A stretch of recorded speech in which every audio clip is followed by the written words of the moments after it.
Bien, buenas tardes, bienvenidos a la clase de literatura. En esta oportunidad hablaremos sobre una nueva etapa conocida como el modernismo, centrándonos en dos escritores peruanos, José Santos Chocano y Clemente Palma. Veamos en qué consiste el modernismo. La palabra o término modernismo proviene de moderno, y moderno hace alusión pues a algo novedoso, a algo nuevo en aparecer. Estamos ingresando a los primeros años del siglo XX, 1900, y es en este contexto donde va a aparecer esta escuela literaria que va a surgir propiamente aquí en América. A diferencia de las demás etapas que hemos estado viendo en literatura peruana, como fue por ejemplo el costumbrismo, el romanticismo, el realismo, estas corrientes fueron importadas desde otros países, o mejor dicho, otro continente, en este caso el continente europeo. En cambio, esta escuela literaria conocida como modernista se va a iniciar aquí, en América Latina. Y es de América donde se va a, digamos, importar, o se va a exportar, la palabra exportar, se va a exportar hacia el continente europeo. Y allá es donde se va a sentar. Resulta que aparece aquí de la mano de un escritor nicaragüense, Rubén Darío, quien va a ser el iniciador del modernismo aquí en América y posteriormente se va a copiar en otros países de América Latina, como en este caso el Perú. Cuando yo era pequeño, tenía muchas ideas sobre lo que iba a venir más adelante porque a mí me gustaba un tipo de literatura. Me gustaba mucho la literatura de ciencia ficción y alucinaba bastante con las novelas que leía, sobre todo una que me llegó a fascinar mucho, Viaje al centro de la Tierra, donde hablaba de una serie de artefactos novedosos que eran para la época en la cual el escritor Julio Verne estaba presentando todo el desarrollo de su obra. Imagínense ustedes, en esa época yo leía y me imaginaba todo lo que estaba por suceder o todo lo que estaba sucediendo en el entorno de los personajes aparecidos en esa novela. No tenía televisión y cuando la tuve me maravillé mucho por lo que podía ver en la televisión. Cuando veía las películas y vi mi novela plasmada en una película. Imagínense ustedes si eso me llamó tanto la atención allá por los años 1980. Imagínense ustedes a las personas que vivieron a principios del 900. Los adelantos tecnológicos que empezaron a aparecer como el uso de aparatos telefónicos que no son como los que ahora tienes, no son esos celulares que ahora tú cargas de última generación o aquellos que tienes en casa de repente tipo inalámbricos. Eran teléfonos mucho más primitivos, por así decirlos. Eran teléfonos donde tú tenías que girar una cierta ruedita, marcar los números uno por uno. Esta te conectaba hasta una operadora central, quien, y esta a su vez era la que te conectaba a la persona a la cual tú querías contactar. Entonces imagínense cómo era ese uso, pero ya el solo hecho de tener un teléfono en casa ya te daba cierta importancia. Este aparato telefónico se va a ir modernizando poco a poco con el tiempo. Ya se hizo popular y todas las casas tenían su teléfono. Luego ya no era solo en las casas, sino también en las calles. En las calles aparecieron pues las primeras cabinas telefónicas, las cuales no se usaban dinero, sino uno tenía que ir a una tienda, a una bodega y comprar unas moneditas llamadas ring, las cuales tú ibas introduciendo en el teléfono y te daba un cierto límite de tiempo, creo que 30 segundos te valía cada ring para poder comunicarte. Y miren cómo evolucionó. Ahora ya creo que hay muy pocos teléfonos públicos porque todos en su mayoría usamos celular. Cuando yo era niño veía una serie animada, unos dibujos conocidos como Los Supersónicos, que trataba sobre una familia futurista. Y cada vez que ellos se comunicaban aparecía una pantalla donde se proyectaba la imagen de la persona con la cual tú estabas hablando. Y yo me imaginaba si en el futuro tal vez llegáramos a tener eso. Y fíjense que hoy en día existe. Puedes hacer una videollamada con tu celular y puedes observar a la persona que está allí. Puedes conectarte en la computadora, hacer tus clases de Zoom y estás viendo a todos conectados. algo que no se pensaba que se llegaría a desarrollar. Fueron ideas sacadas desde el ámbito literario. En los primeros años del siglo XX aparecen también el uso de automóviles, luego va a aparecer el cine y así van a comenzar a aparecer muchas cosas novedosas y los escritores, sobre todo, van a empezar a hablar de estas bondades tecnológicas. Entonces el modernismo va a tomar su nombre justamente por todos aquellos artefactos, por toda la tecnología, por toda la ciencia que estaba pues al beneficio de las personas. Es ahí entonces donde aparece el modernismo. Tómese como moderno a un hecho nuevo. Y en literatura, el modernismo se va a centrar en el campo de la poesía y en el campo de la narrativa. ¿Cómo así? Veamos las siguientes características. La primera característica de este movimiento llamado modernista es el sincretismo. ¿Esto qué significa? Que el modernismo no nació así de la nada, que si bien es cierto, aparece aquí en América, el modernismo va a tomar o va a ser influenciado por dos escuelas que provenían de Europa. Dos escuelas, una de ellas poética, llamada Parnasianismo, que hablaba sobre el arte y la función que tenía el arte, y otra escuela que era llamada simbolista, donde se utilizaban el uso de imágenes para recrear, recrear en la mente de las personas imágenes, figuras, situaciones. Entonces, la fusión del simbolismo y el parnasianismo van a dar origen al movimiento denominado modernismo. Esa es entonces la primera característica que tenemos allí como sincretismo. La segunda característica nos habla sobre el esteticismo. Esta palabra proviene del término estética.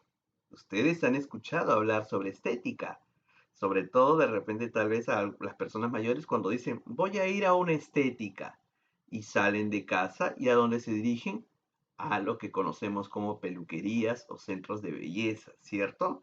Porque vas ahí para que te arreglen el cabellito, te hagan tu cortecito ahí en el barbero, no te depilen las cejas, te hagan una figurita en la cabeza, los caminos, no sé, las líneas de Nazca te pueden hacer allí, pero perfecto, ¿no? Las chicas igual, ¿no? Van a la estética para arreglarse el cabello, para hacerse su laseado japonés, su laseado brasileño, sus tintes por aquí, vienen con el pelo verde, si son de repente otakus, vienen ahí con sus cabellos de colores.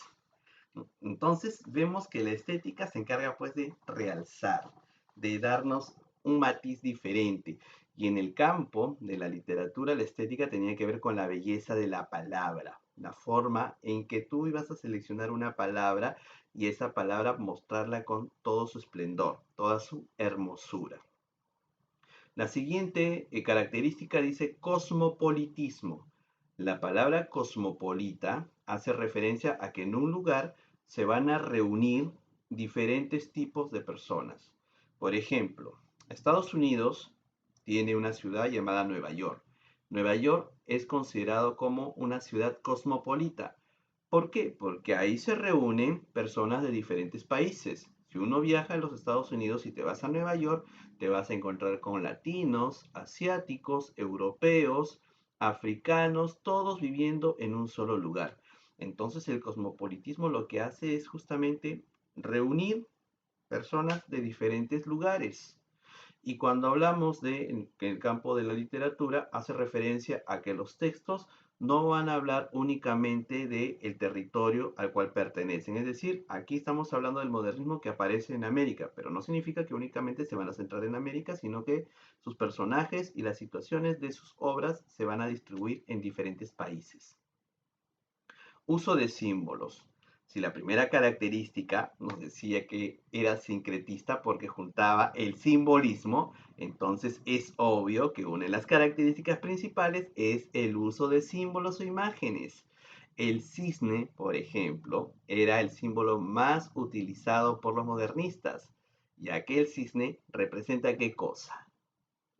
¿Qué cosa creen que representa un cisne dentro del campo visual? Pues la belleza. ¿Recordarán la historia del patito feo? Que todos creían que era un pato y lo llamaban feo porque no se parecía a un pato, era muy grande para ser un pato. No hacía el famoso cuac cuac de un pato, sino otro tipo de sonido distinto y todos lo trataban mal y el pobre pato se quiso morir hasta que finalmente, después de tanto vagar y andar, se dio cuenta de que no era un pato, sino que era un hermoso cisne. Entonces aquí el cisne va a ser la figura simbolista más importante. Y la última característica del modernismo, tenemos el elitismo. Acá viene la palabra élite. Y la élite hace referencia a un grupo especial de personas. En este caso, los modernistas escribían solamente para la gente que tenía más conocimiento. ¿Ya? No era una literatura para todos, sino para que el que lograba comprender, sobre todo en el campo de la poesía. Porque en el campo de la narrativa como que no es muy difícil entender lo que escriben. ¿No? De repente es difícil entender el contexto, pero no las palabras que usan. En cambio, en el campo de la poesía sí, debido a que es muy simbolista, debido a que hace referencias a mitos sobre todo. Pasamos a la siguiente diapositiva. Fíjense ahí nuestro panorama modernista que tenemos. Bien, vamos a tener aquí a los representantes. En el caso del modernismo va a tener sus iniciadores en el poeta cubano José Martí y en el peruano Manuel González Prada. Ojo, son precursores, significa que ellos trabajaron en cierta manera el modernismo, pero sin llegar a estar dentro de lo que era este grupo. En cambio, ya una vez que ellos iniciaron como precursores, aparecen ahora sí los representantes propiamente dichos. Vamos a tener a nivel de Hispanoamérica, es decir, a países de habla hispana, al iniciador, al que va a comenzar este movimiento o escuela literaria, que es el nicaragüense Rubén Darío. En Argentina vamos a tener a Leopoldo Lugones. En Uruguay, dos autores, uno poeta, Julio Herrera y Reisig, y al escritor narrador Horacio Quiroga. En el caso de Horacio Quiroga, de repente se les viene su nombre a la cabeza si yo les menciono que Horacio Quiroga es el autor del cuento titulado La gallina degollada. Y también escritor de cuentos como la famosa colección de cuentos titulado Cuentos de la Selva y Anaconda. En Perú vamos a tener a los escritores José Santos Chocano, poeta y ensayista, y al escritor que se va a centrar en lo que corresponde a la narrativa, Clemente Palma. Es en estos dos en los cuales vamos a explayarnos en esta sesión. Tenemos entonces a José Santos Chocano. Este escritor vivió entre los años 1875 y 1934. Fue llamado el Cantor de América a raíz de la creación de un poema titulado Alma América, poemario, donde va a destacar un poema titulado Blasón, donde habla justamente de esas ganas, o ese orgullo, mejor dicho, de sentirse americano y sobre todo de la fusión, porque él estaba, en cierta manera, a él le gustaba la fusión que teníamos nosotros, la fusión de españoles y de incas. Él tuvo una vida bastante agitada, sobre todo en el campo de la política. Siempre estuvo ahí metido, apoyó incluso a algunos personajes no muy queridos, como por ejemplo en México a Pancho Villa, y debido a esto es que él fue tomado prisionero y casi fusilado, si no fuera por sus contactos en política que tenía, que lo salvaron de morir en aquella época. Vino aquí al Perú, estuvo en prisión en dos oportunidades, la primera de ellas cuando era muy joven, porque fue acusado de subversión, ¿ya? Es decir, que de enfrentarse, de crear conciencias políticas para atacar a los gobernantes de esa época, algo así como lo que llamaríamos terrorismo hoy en día, y también de asesinato, y es que sus ideas políticas hacían que él tuviera pues un carácter bastante irascible, es decir, no le gustaba que lo contradigan ni mucho menos que critiquen lo que él hablaba o escribía. Y es así como él llega a asesinar a un periodista del diario El Comercio. No le gustó la crítica que le habían hecho y él fue, lo esperó en las puertas del diario. Cuando este señor sale, José Santos Chocano lo asesina. Así que debido a esto estuvo nuevamente en prisión. pero por las amistades políticas que tenía, es sacado de ahí en un año, nada más un año estuvo encerrado y luego salió, pero todo esto pues ya era un revuelo acá en Lima, así que él prácticamente decide autoexiliarse. Compra su boleto y se va a Chile, donde se va a fincar, donde se va a quedar allí. La vida de Chocano pues era un vaivén constante, ¿ya?, de situaciones. Estuvo comprometido y casado en 3 oportunidades, imagínense, significaba que no era muy estable emocionalmente. Se dedicó a la literatura, pero también a ciertos negocios turbios, entre ellos la búsqueda del oro. Se metió ahí a buscar lugares donde encontrar ese mineral y se juntó con personas con las cuales tuvo problemas justamente porque los negocios no le iban tan bien, y es a raíz de estas disputas que tuvo con alguno de sus obreros es que él va a terminar siendo asesinado en el interior de un tranvía. Miren ustedes, él se salva de cárcel, se salva de morir en una oportunidad para que luego se vaya a Chile y termine siendo asesinado allá por una persona desquiciada. Así que él fallece, sus restos son repatriados aquí y son sepultados en el cementerio Presbítero Maestro, siguiendo en cierta manera las excentricidades de este poeta. Él pidió que su féretro, su ataúd, sea sepultado de pie. Y así se cumplió su voluntad. Su féretro no está acostado, sino él está paradito ahí, ¿ya? Un hoyo grande y ¡pum!, colocaron ahí su féretro. Si alguna vez hacen un tour al Presbítero Maestro, van a encontrar la tumba de este escritor. Y ahí el guía les va a explicar justamente por qué él decidió ser enterrado así. Las obras de José Santos Chocano tenemos en el campo poético Iras Santas, Alma América y Selva Virgen. Sobre Alma América, voy a leerles este poema titulado Blasón, para que ustedes se den cuenta de por qué él se le llamó el cantor de América. Porque él mismo se autodenomina así cuando dice: soy el cantor de América, autóctono y salvaje. Mi lira tiene un alma, mi canto un ideal. Mi verso no se mece colgado de un ramaje con vaivén pausado de hamaca tropical. Cuando me siento inca, le rindo vasallaje al sol, que me da el cetro de su poder real. Cuando me siento hispano y evoco el coloniaje, parecen mis estrofas trompetas de cristal. Mi fantasía viene de un abolengo moro, los Andes son de plata, pero el león de oro, y las dos castas fundo con épico fragor. La sangre es española e incaico es el latido.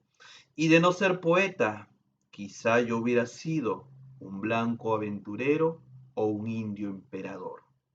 Poema Blasón. Y fíjense acá el simbolismo que aparece. Recuerden que es simbolista la poesía modernista, debido a que blasón es el nombre que se le da a los escudos heráldicos, es decir, los escudos familiares. Acá Chocano se siente muy orgulloso de que en su cuerpo se hayan fundido dos razas, la raza andina y la raza española. Y no solo eso, sino que también nos habla de los moros.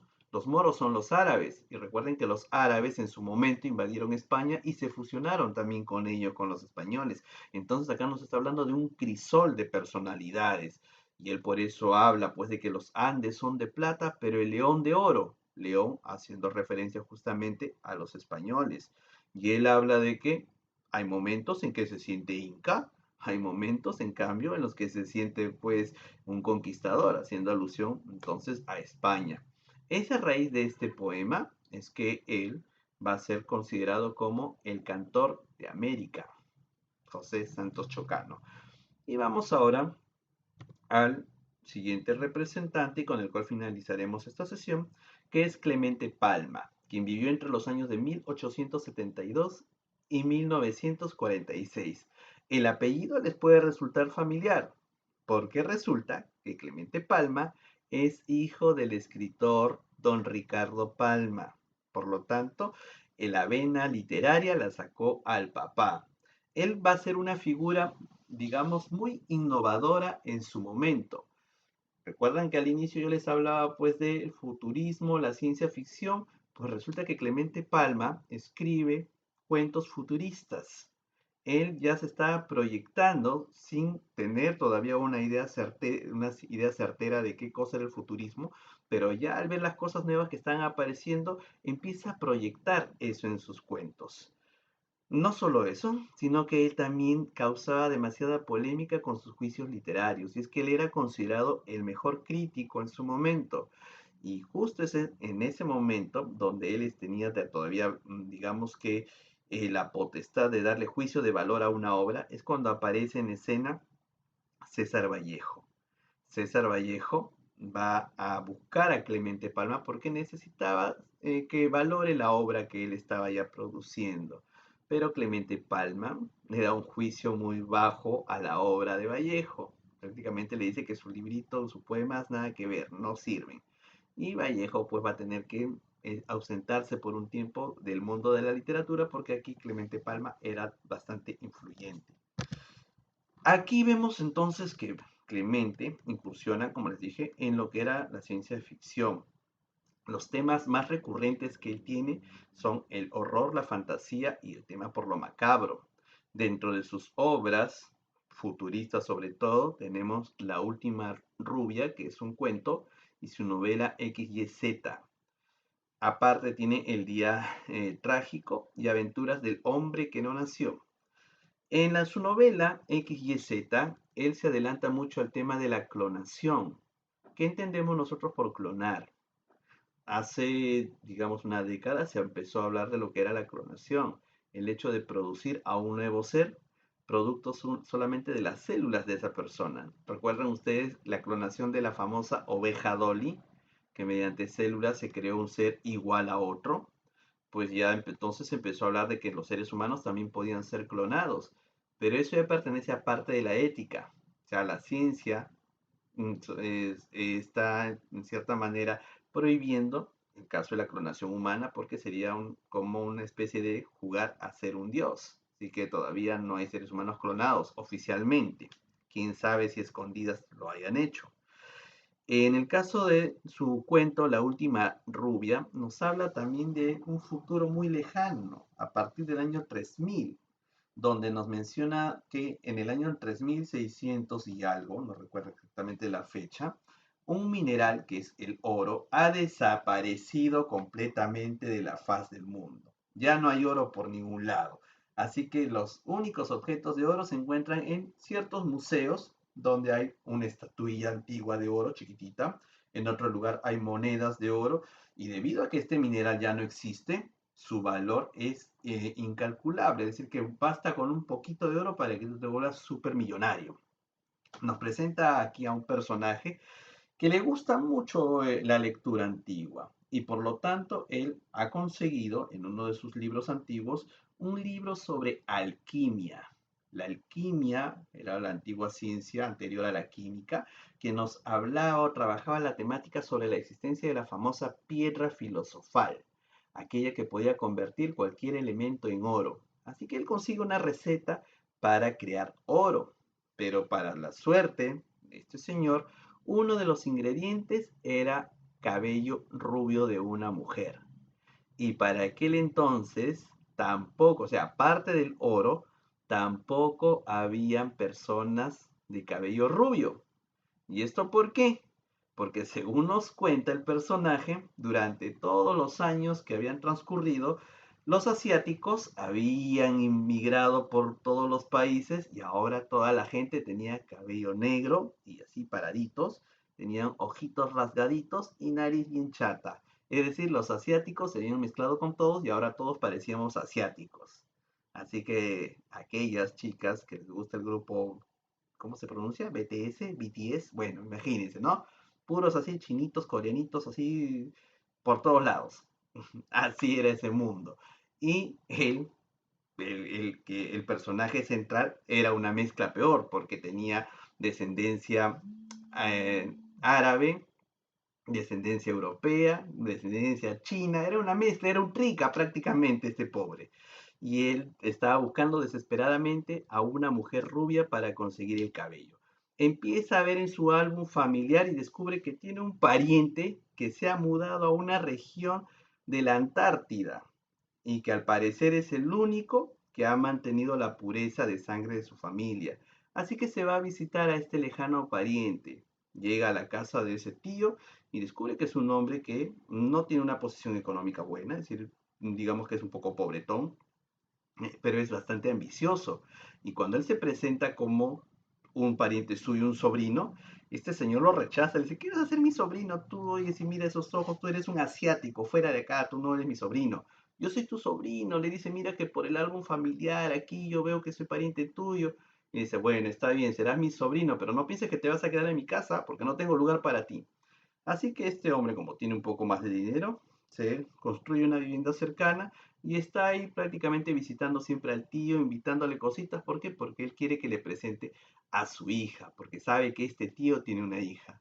Hasta que finalmente el tío le presenta a la muchacha y él se queda mirando y se ve que es una chica en cierta manera atractiva, de piel muy blanca, pero él quiere saber qué color de cabello tiene, ya que como está en una zona de bastante frío, la muchacha viste siempre con abrigos de piel y con su capucha, donde no se le ve nada, solo se le ve la cara nada más. Y entonces él un día que está ahí cortejándola a la chica, le dice que está muy enamorado de ella, que quisiera llegar a algo más, pero que él la amaría mucho más siempre y cuando ella fuera rubia. Entonces la chica se ríe y le dice, pero yo soy rubia. Y entonces a él se le abren los ojos y se le pone el signo de dólar y dice, ¿de verdad eres rubia? Sí, yo soy rubia, le dice. Y entonces él le propone de inmediato matrimonio. La chica acepta. Ahora el problema solamente es el papá. Así que él, después de hablarle varios días al papá que ama a la hija y el papá que dice, no, yo no voy a consentir que mi hija mezcle su sangre con un asiático. Ya te he dicho que no soy asiático, yo soy tu sobrino lejano, mira que yo también tengo sangre europea, pero ¿cómo vas a tener sangre europea si mira tu piel es morena? Bueno, es que por ahí habían árabes en la familia, pero mira esos ojos jalados.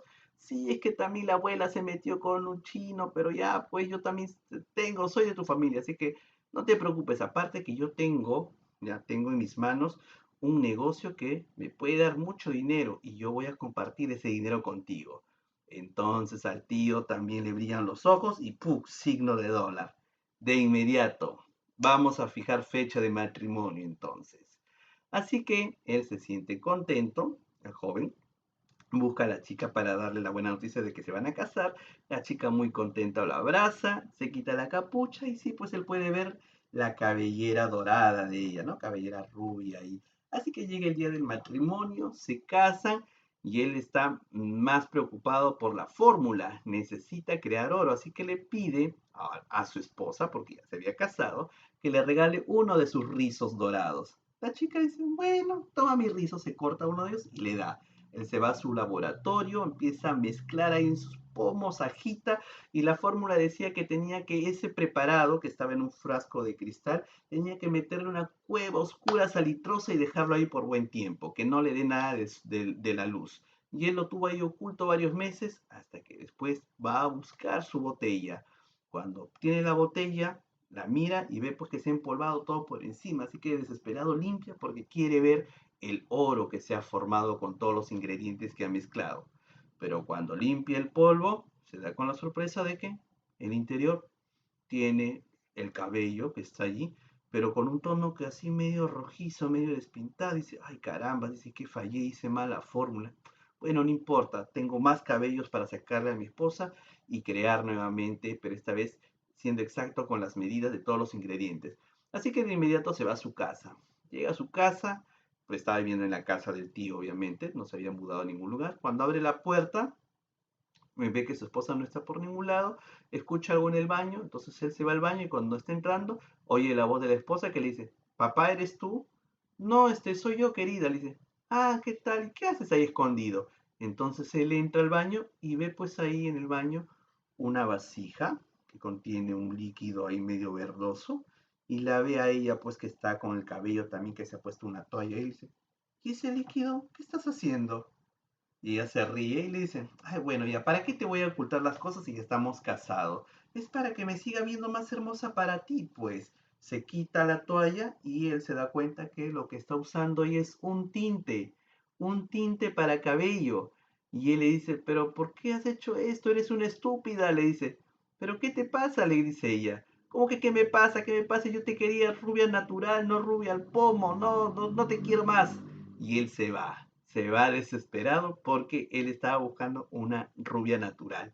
Se pone a revisar otra vez sus apuntes, sus libros, y descubre que el papá de esta chica, o sea, su tío, hace mucho tiempo había viajado hacia un país de la Confederación Sudamericana y había visitado una ciudad llamada Iquitos, ya imagínense, Iquitos, ajá, donde se había dedicado exclusivamente a la tintura de cabello. Y ahí había aprendido a pintar el pelo. Entonces se da cuenta que su esposa nunca fue rubia natural. Si bien es cierto, tenía sangre europea y todo y era de piel blanca, pero su cabello había sido negro, porque el papá se había mezclado con una nativa de Iquitos. Así que por lo tanto, esta chica no era rubia verdadera. Así que muy entristecido, se retira a su biblioteca y comienza a buscar en otros libros a ver si encuentra en algún lugar del mundo alguna chica que sea rubia verdadera para poder crear el tan preciado mineral. Así es como termina esta loca historia sobre la última rubia del escritor Clemente Palma. Y damos por finalizada también la clase sobre el modernismo. Cuídense, jovencitos, y nos estamos viendo la siguiente semana aquí en su curso de literatura peruana. Hasta luego.